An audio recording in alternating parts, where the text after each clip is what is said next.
Golden State Media Concepts Fantasy Football Podcast is your one-stop shop for fantasy football news and advice. Can't decide on who to draft on the first round? Going gaga on how to line up your team. We've got you covered. Traditional leagues, Dynasty League, PPR League, IDP League, even Daily Fantasy Football League. Join us as we break down all the questions of fantasy football. It's the Golden State Media Concepts Fantasy Football Podcast.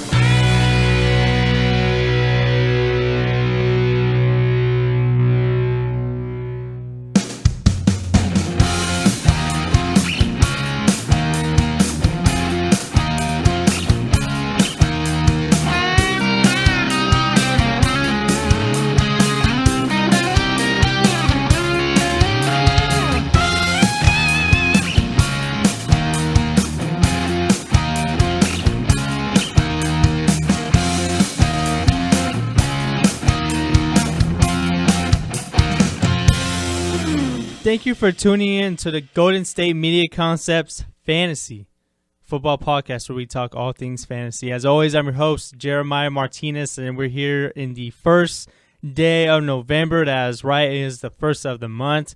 That's right, people. We gotta wake up. Wake up! It's the first of the month.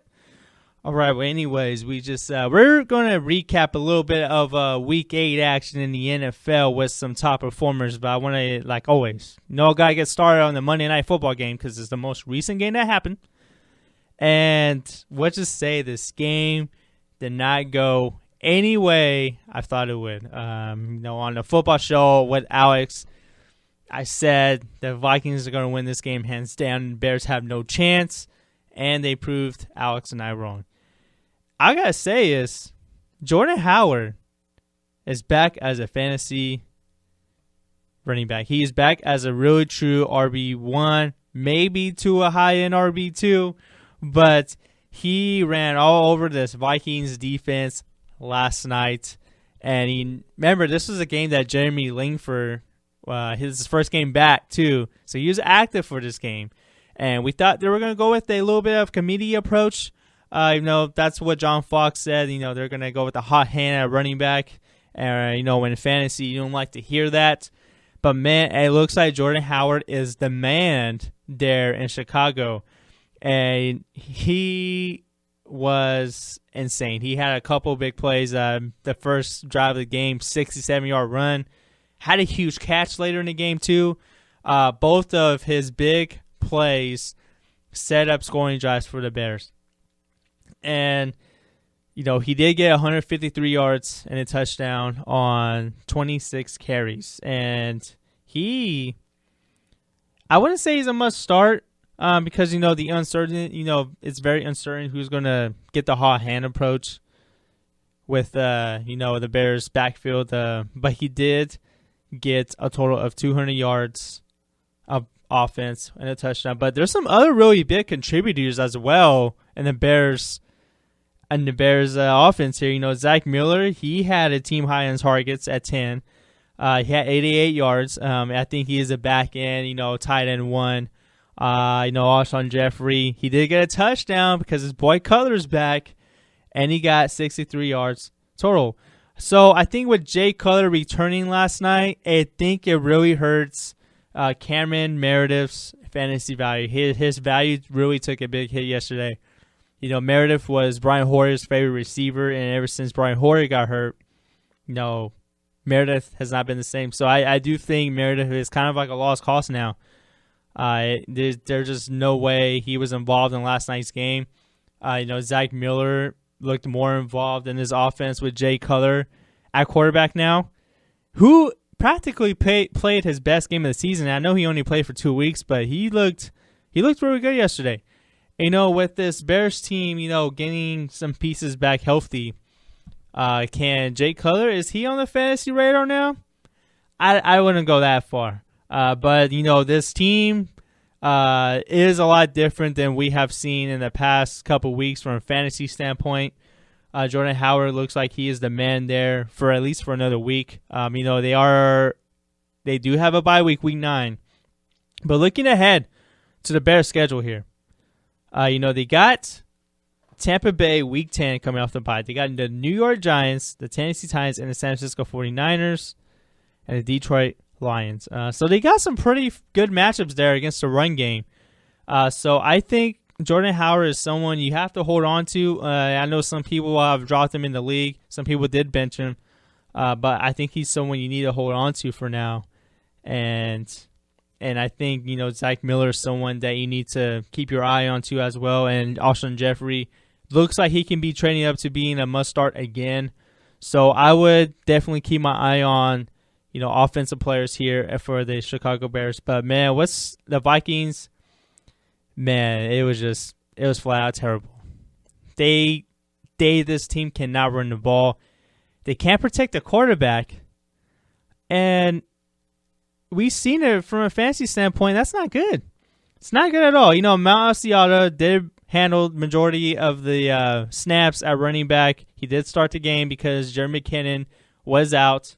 Ronnie Hillman did get some time, but Matt Asiata had 14 carries. And he also had 2 receptions. So he had a total of 16.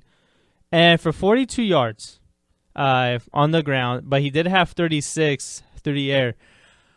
So Asiata, he did play like I expected him to. I didn't think he was going to run all wild like Jordan Howard was or did for that matter. But with the Vikings' performance on offense, I would be really skeptical about starting anybody on this team. Stephon Diggs did get a really good game yesterday. He had a team high of 13 targets, 76 yards and a touchdown. It's probably his best fantasy performance in weeks. I don't remember when, ever since that big 25-point game performance from Stephon Diggs against the Packers. He has not been nowhere to be found. So he is someone that has kind of trended towards a kind of like your third receiver or your second receiver, so to speak. So he has been trending down that way. And, the Vikings, they do play the Detroit Lions, the Washington Redskins. They do play the Cardinals and the Lions again on Thanksgiving. So 3 of those games, pretty good matchups for against the run and against the pass. But this is a Vikings offense that have scored 10 points in 2 straight games and have come out flat on that side of the ball.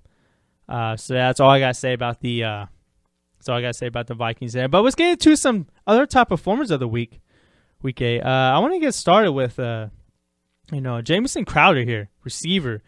Deshaun Jackson did get hurt, or he got concussion against the Cincinnati Bengals in London on Sunday in the 20-27 tie. He played really well. He had 9 receptions, 107 yards and a touchdown. That might be because, Deshaun Jackson was out, so he got a little bit more time there. But it remains to be seen what type of, how the game plan will involve, how much Crowder will be involved in the game plan there. And then you got, Rob Kelly, another player from the Washington Redskins. He's someone that took over the starting running back job this past Sunday against the Bengals. And, I think he kind of made a case for himself of being the number one guy there. He did look like he had a lot of good vision there. He did make some really good runs, but, he only had 87 yards on 21 carries and a touchdown. So he's someone that needs to be on your fantasy radar. Definitely someone, definitely has earned a role there with Matt Jones and his troubles throughout the entire year. And then I kind of want to talk about Dak Prescott here. Dak Prescott played a really good, for the majority of the Sunday night game. He didn't look good at all, but he did, towards the end, put it all together and put up a pretty good, reasonable fantasy performance. He did have a 287 yards and 3 total touchdowns, 1 on the ground and 2 through the air. So he looks like he should be the starter there in Dallas. And I know there's some talk there about Tony Romo possibly becoming the starting quarterback again, but I do think that Dak Prescott deserves to Rui deserves to be the quarterback there. And I do think, he is. The Cowboys are playing the Browns.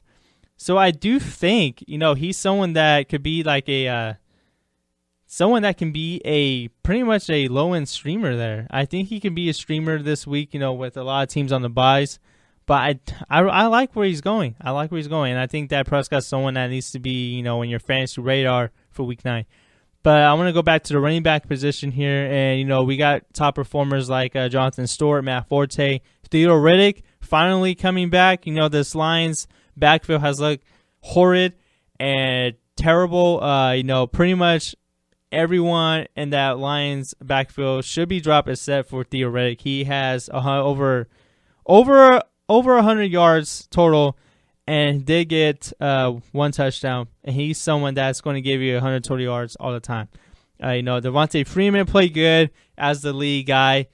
He did get at least 2 touchdowns. That was huge.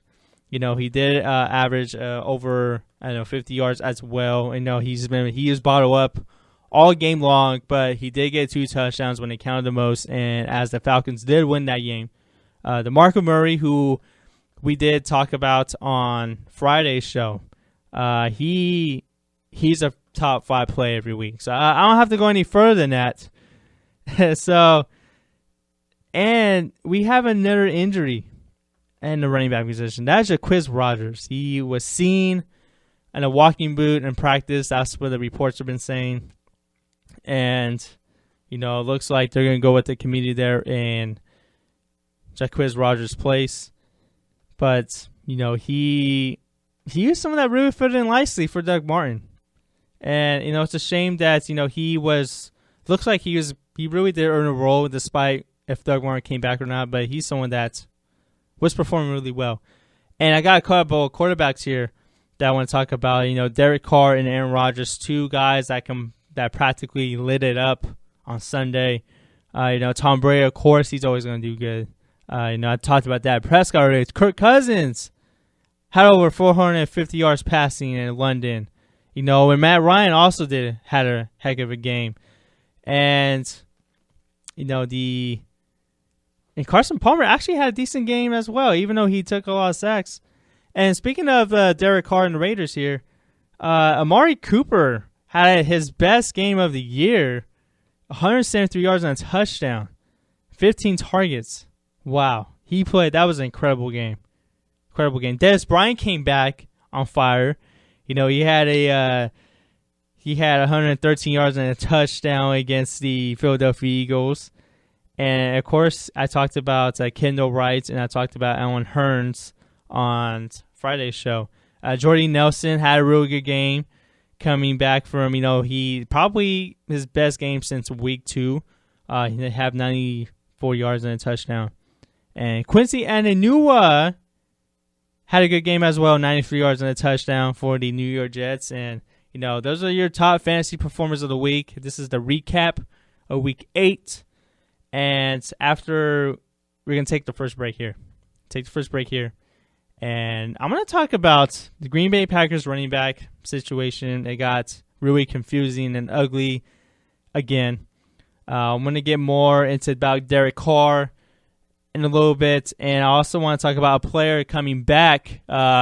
He was on a lot of radars, fantasy radars, when he was active. He retired and announced his retirement earlier today. And I will get back onto that player, what it is, and if he's a fantasy contributor or not. But we're going to take our first break here at the Golden State Media Concepts Fantasy Football Podcast. Tired of searching the vast jungle of podcasts? Now listen close and hear this out. There's a podcast network that covers just about everything that you've been searching. Hey! The Golden State Media Concepts Podcast Network is here. Nothing less than a podcast bliss with endless hours of podcast coverage. From news, sports, music, fashion, cooking, entertainment, fantasy, football, and so much more. So stop lurking around and go straight out to the Golden State Media Concepts Podcast Network. Guaranteed to fill that podcast itch. Whatever it may be. Visit us at www.gsmcpodcast.com. Follow us on Facebook and Twitter, and download us on iTunes, SoundCloud, and Google Play.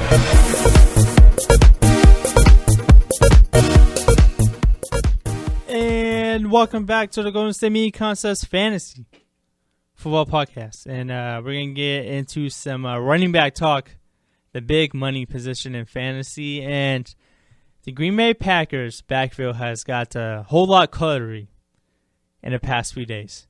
They released now Davis less than 2 weeks after trading for him. And he did get some time against the Atlanta Falcons. He didn't look good. Don Jackson did get some time. He didn't look good as well. So that brings me to the question: is James Starks on track to return a lot earlier than we anticipated? And is Ty Montgomery, is he the number one guy in the backfield? I don't know what to make of the Green Bay Packers running back situation here. I think it's just something you have to keep your eye on. There's no reports I've read that James Starks is coming back. Maybe it might come out later today when I go off the air. Don Jackson, he someone that should be on the waiver wire. He didn't get a whole lot of time. He didn't get in a rhythm, and that's the thing that really bothered me about these running backs, or the coaching staff for that matter, the Green Bay Packers, that didn't allow any of the running backs to get in a rhythm. Now Davis couldn't get in a rhythm. Don Jackson couldn't get in a rhythm. Even Devontae Adams did get some time in the backfield, but he is mainly used as a pass catcher in the backfield. But maybe they're all going all in on Ty Montgomery as a running back moving forward, who didn't play on Sunday, by the way. His sickness and illness was due to the sickle cell trait, and it's not career-threatening. He could be back, but you can't really play around with that kind of stuff. But the Green Bay Packers backfield, I don't know what to make of it. You know what to make of it? If James Starks were to come back this week, I would say he's a must pick up. He's someone that you have to pick up, but I don't expect him to come back this week. Don Jackson, I don't really know what to expect from him. He can possibly be a speculative add, but no, I don't really see him as well. But it remains to be seen what to watch out for this Green Bay Packers backfield. But I do think Ty Montgomery is someone that still needs to be rostered. Devontae Adams has gained a role now in this offense. He's been getting a lot of volume. So I do like what I'm seeing from those guys. But I want to talk about Derek Carr. Yes, Derek Carr of the Oakland Raiders. He looks like someone that put together his best performance, I think, for a Raiders quarterback in forever. He does have a franchise record for most pass yards of the game. And that's saying a lot. This is a franchise that had a lot of quarterbacks play, great quarterbacks, that is, for that matter, in this franchise. You can go to Rich Gannon, Kenny Stabler. You can go back to those guys all the way back. And that says a lot about Derek Carr's performance on Sunday. He went from someone that you can rely on in your fantasy lineups. I think he's someone that could be a must-start moving forward, but I wouldn't start him this week against the Denver Broncos. That is a tough matchup for any quarterback, for that matter. It is a Sunday night game, probably the biggest game the Raiders have ever played in forever. I don't know if I would start Derek Carr in that game because the Denver Broncos defense is still good, still elite. But after the bye week, they do have a couple good matchups. Houston, pretty good defense.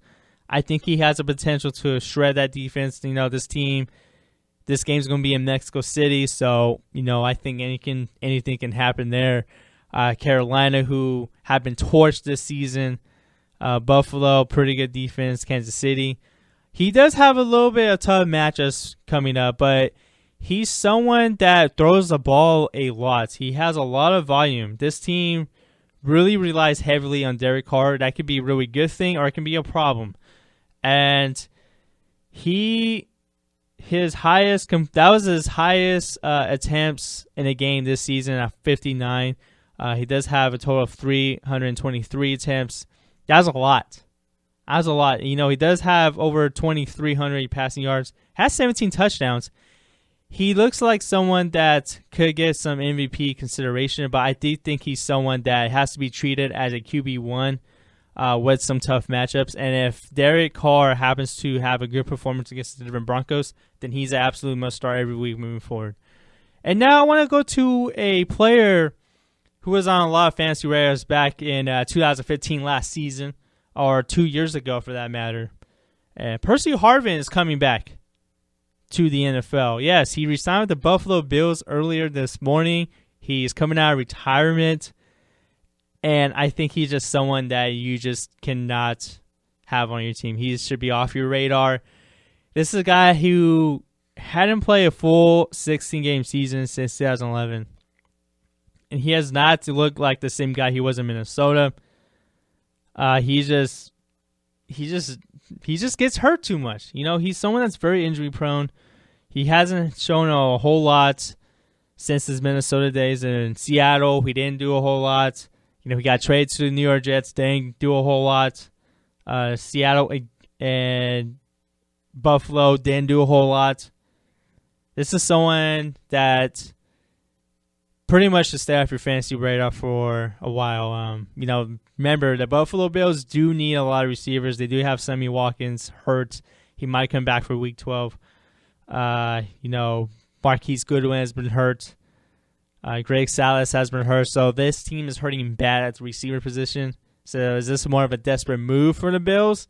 Maybe, but I do think Percy Harvin is someone you can't really trust and pretty much just stay on the waiver wire for now. But we're going to take our second break here.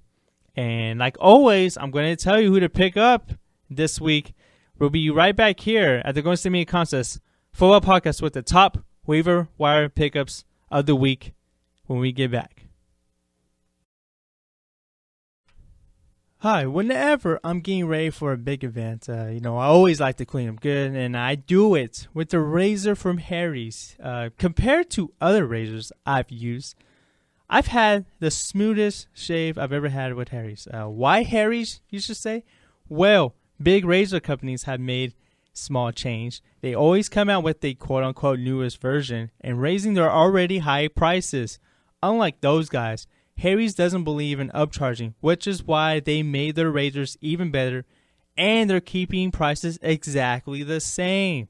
Harry's 5-blade razors now include a softer flex hinge for a more comfortable glide, trimmer blade for hard-to-reach places, lubricating strip, a texture handle for more control when it's wet.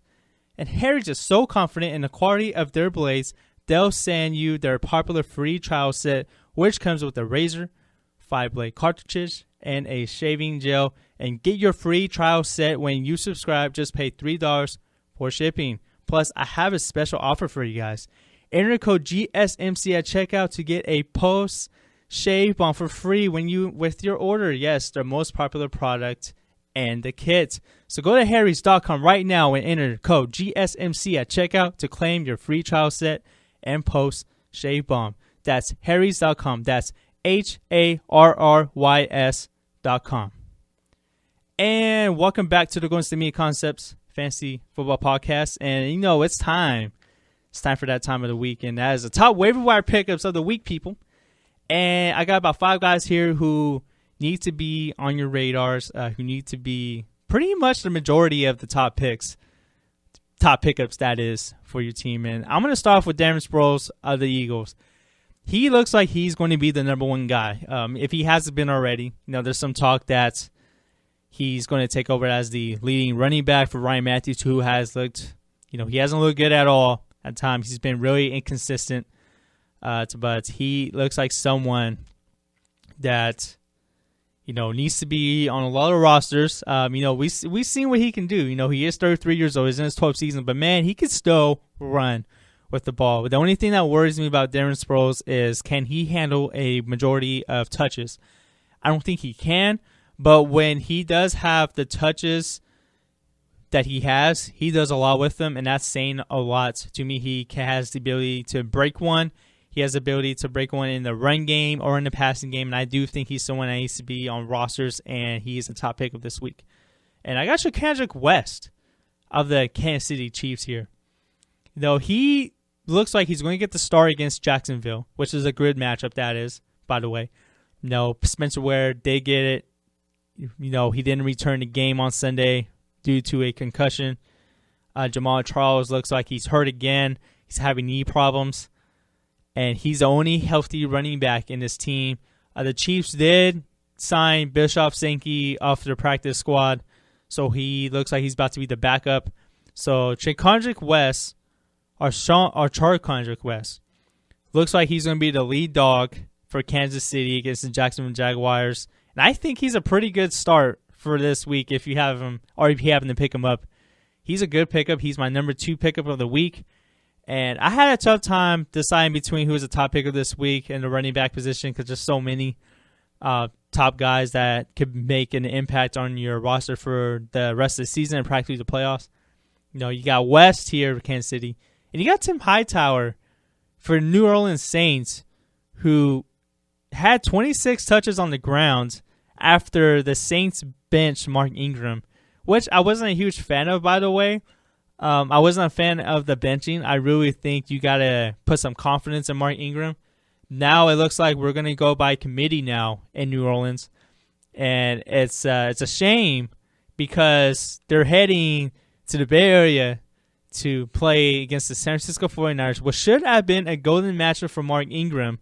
But it looks like we don't know who is going to have the hot hand here at running back. I do think he's someone that needs to be added. I do think he's a top waiver wire pickup, but I don't know about him being a must start. I don't know about Hightower or Mark Ingram being a must start, but he needs to be on rosters.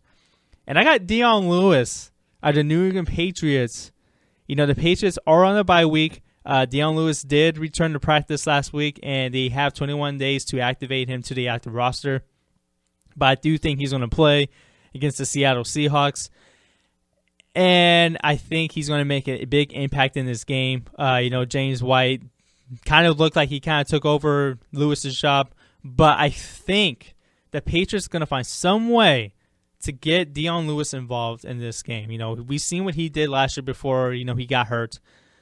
And I do think Dion Lewis is someone that needs to be off the waiver wire this week. And that leads me to my last but not least waiver wire pickup of the week. That's Sammy Coates of the Pittsburgh Steelers. Big Ben looks like he's on track to play this weekend against the Ravens, which is a pretty good matchup, even though they have been a pretty tough defense this year. But we've seen what Sammy Coates can do with Big Ben at quarterback. He's had some big games this year, including the 139, the 2-touchdown game against the Jets, which could have been a bigger game, by the way. And we got, before that, a 79-yard performance against the Chiefs. He hasn't done anything since Big Ben, but with Big Ben coming back, Sammy Coates looks like he is back on the fantasy radar, and I do think he's someone that needs to be rostered. Remember, he's a boomer bust play, so if you really do need help at the receiver position this week, I will play him. But if you have better options on your team, I will play those players instead of Sammy Coates.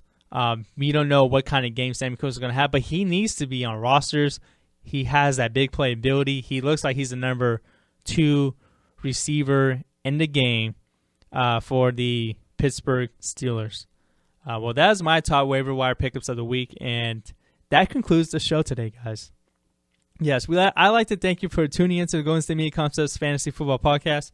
You can catch the show twice a week, Tuesday and Fridays, on iTunes, Google Play, Stitcher, SoundCloud, and YouTube. And, of course, we're always available. And you can follow the show on Twitter at GSMC_football, as well as on Instagram at GSMC_football. And you can also follow the show on Facebook, or like the show on Facebook for that matter, at the Golden State Media Concepts Fantasy Football Podcast.